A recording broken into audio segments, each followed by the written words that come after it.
السلام علیکم سامعین، welcome to my channel voice of Mona. ہماری آج کی کہانی کا نام ہے ادھوری چاہت۔ وقاص یونیورسٹی کا اسٹوڈنٹ تھا۔ وہ بہت لائق اور سمجھدار تھا، شکل و صورت بھی ٹھیک تھی۔ یونیورسٹی کے گراؤنڈ میں بیٹھا ہوا تھا۔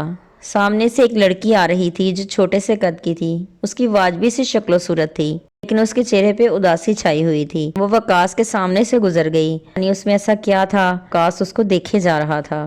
پھر چھٹی ہو گئی، وہ گھر چل پڑا۔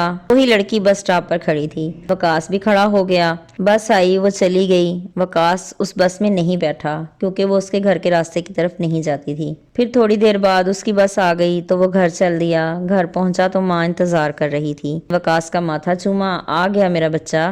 ماما آج تھک گیا ہوں، چلو فریش ہو کر کھانا کھا لو، ریسٹ کر لو۔ وقاص نے کہا آپ کھانا لگائیں، میں آتا ہوں۔ تھوڑی دیر میں وہ کپڑے بدل کر آ گیا۔ دونوں نے کھانا کھایا، پھر وقاص صوفے پر ہی لیٹ گیا۔ پھر اسی لڑکے کا خیال اسے آ گیا، اسی کے بارے میں سوچنے لگا۔ ماں نے دیکھا تو پوچھا بیٹا کیا بات ہے؟ نہیں ماما کچھ نہیں، پڑھائی کا ہی سوچ رہا ہوں، نیا سیمسٹر شروع ہو رہا ہے نا، پتا ہے میرا بیٹا کامیاب ہوگا ہر امتحان میں، آپ کی دعائیں میرے ساتھ ہیں نا، میں کامیاب ہو جاؤں گا۔ دوسرے دن وقاص یونیورسٹی پہنچا۔ کلاس کے بعد فری ہوئے تو اپنی جگہ پر جا کر بیٹھ گیا۔ ایک درخت کے نیچے بیٹھتا تھا، وہاں پرندوں کی آوازیں آتی تھیں جو اسے بہت پسند تھیں۔ آج وہ سامنے سے آ رہی تھی۔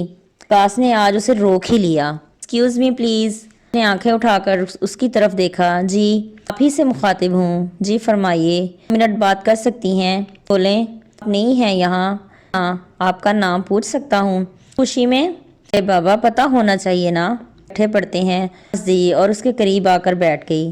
نام سمرا ہے، میں انگلش میں ماسٹرز کر رہی ہوں، میرے 4 بھائی ہیں، ایک بہن ہے، والد کی ڈیتھ ہو چکی ہے، ان کی شادی ہو چکی ہے، اور میں پڑھائی کے ساتھ جاب بھی کرتی ہوں، اکیڈمی میں پڑھاتی ہوں۔ پاس انتہائی شرمندہ ہو رہا تھا۔ میرا یہ مطلب نہیں تھا، بات ہے نا، جیسے کئی لڑکیاں تعلیم حاصل نہیں کر پاتی، وہ ڈرتی ہیں گھر سے نکلتے ہوئے۔ میں ایسا انسان نہیں ہوں۔ مجھے اچھی لگی تھیں، بات کرنے کو دل چاہ رہا تھا، اور ایک ہی یونیورسٹی میں پڑھتے ہیں۔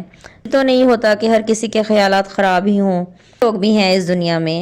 ہاں میں مانتی ہوں، لیکن بھی ہمیں اکٹھا بیٹھا دیکھے گا وہ غلط مطلب لے گا، پر اثر نہیں پڑے گا، میری عزت خراب ہوگی۔ بہت پریشان ہو گیا اور بولا ایسا نہیں ہوگا، شرمندہ ہوں۔ دونوں اٹھے اور چل دیے بس سٹاپ سے اپنی اپنی بسوں میں سوار ہو کر۔ اس کے بعد وقاص نے اس کو کبھی آواز نہیں دی، سر جھکا کر گزر جاتی۔ سال ہو چکا تھا، دو بہت اچھے نمبروں سے سیمسٹر کلیئر کر چکے تھے، لیکن وہ نہیں آیا۔ سمرا اس سے گزرتے ہوئے دیکھ لیتی تھی، پھر پورا ہفتہ وہ نہیں آیا۔ اس کی جگہ کو روزانہ دیکھتی۔ اسے یونیورسٹی میں دوسرا سال تھا، کافی لوگوں کو جانتی تھی، لیکن پوچھنے کی ہمت نہ ہوئی۔ اس کا ذکر بھی نہیں کیا۔ وہ دن کے بعد آج آیا تھا، اسے سامنے بیٹھے دیکھا تو اسی کی طرف چل دی۔ السلام علیکم۔ وعلیکم۔ آپ ٹھیک؟ آپ کیسی ہیں؟ میں ہوں۔ کہاں تھے وقاص؟ پتہ چل گیا کہ اس کو اس کی فکر ہو رہی تھی، اسی لیے آج خود چل کر اس کے پاس آ گئی تھی۔ میری بڑی بہن ایئر ہوسٹس ہیں، ان کی شادی تھی، اسے نہیں آ پایا۔ اچھا، خوشی ہوئی آپ نے مجھے پوچھا۔ تھینکس۔ نو تھینکس، ہم ساتھ پڑھتے ہیں نا، ایک ہی خبر لینا تو بنتا ہے۔ ہنس پڑے، پھر باتیں کرتے رہے۔ اب معمول بن گیا، کو نہ دیکھتے تو بے چین ہو جاتے۔ سمرا پار ہو گیا تھا، وہ ہفتہ بھر نہ آئی۔ وقت پریشان تھا، اس کو اس خبر نہ تھی، بہت کمزور ہو چکی تھی۔ وقاص دیکھ کر پریشان ہو گیا۔ کیا ہوا آپ کو؟ وہ دوائی لی ہے؟ جی جناب لی ہے۔ اس کا اپنے لیے فکر مند ہونا اچھا لگا۔ اب ٹھیک ہوں، کم ایک دم نہیں جائے گی نا؟ کچھ جا رہا مجھ سے، سب سے پہلے اپنا نمبر دیں تاکہ میں بات کر سکوں۔ پھر سمرا اپنا نمبر دے دیا اور اس کا نمبر اپنے موبائل میں فیڈ کر لیا۔ 7 منٹ میں آیا ابھی۔ پھر وہ تو کھانے پینے کا کافی سارا سامان لے کر آیا، سمرا کو کھلانے لگا۔ سمرا ہنسنے لگی۔ کیا؟ اس نے اپنے پرس میں سے آئینہ نکال کر وقاص کو دکھایا۔ وقاص چہرے پر صاف پریشانی نظر آ رہی تھی۔ وقاص ہنس دیا، دونوں ہی جان چکے تھے کہ ایک دوسرے کو چاہنے لگے ہیں۔ وقاص بولا اپنے گھر بات کرو۔ کیا بات کروں؟ سمرا اس کو ستانے کے موڈ میں تھی۔ ہمارے بھائی، کیا بولوں؟ کس کو بولوں؟ اگر تمہاری امی راضی ہو جائیں تو میں بھی اپنے گھر والوں سے بات کروں، گھر بھیجوں۔ پہلے پڑھائی کر لیں مسٹر، پھر بات کریں گے۔ پھر اپنے گھر چل دیے، اور دوسرے دن پھر وقاص نے ضد پکڑ لی۔ گھر بچہ وقاص کر لوں گی، تھوڑا سا ٹائم دے دو۔ وہ ناراض چلا گیا۔ دوسرے دن سمرہ نے چھٹی کر لی۔ شام کو اس نے فون کیا، صبح آؤں گی، پھر بات کریں گے۔ دوسرے دن صبح وہ آئی اور اس نے بتایا کہ امی سے بات کی ہے میں نے، راضی کیا ہے، کل تمہیں ملاؤں گی۔ جگہ ہو گئی۔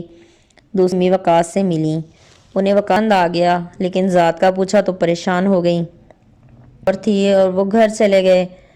سب منع کر دیا کہ وہ کہیں بھی شادی نہیں کرے گی۔ پھر سمرہ نے وقاص کو بتا دیا، پڑھائی ختم ہو گئی۔ اس دن دونوں بہت اداس تھے۔ پھر 3 سال گزر گئے۔ آخر سمرہ کی امی راضی ہو گئیں۔ اس نے وقاص آیا تو وہ بھی بہت خوش تھا۔ پھر وقاص بات کی، تصویر دکھائی تو اس کی امی نے سمرہ منع کر دیا۔ آئی تھی، وقاص نے دیا کہ سمرہ کو نہیں چھوڑ سکتا۔ دونوں کی کوششیں اب بھی جاری ہیں۔ دیجیے گا کہ اللہ ان کی چاہت کو مکمل کر دے۔ یہ خوش رہیے۔ ملتے ہیں اگلی کہانی کے ساتھ۔ Please like, subscribe and share my channel.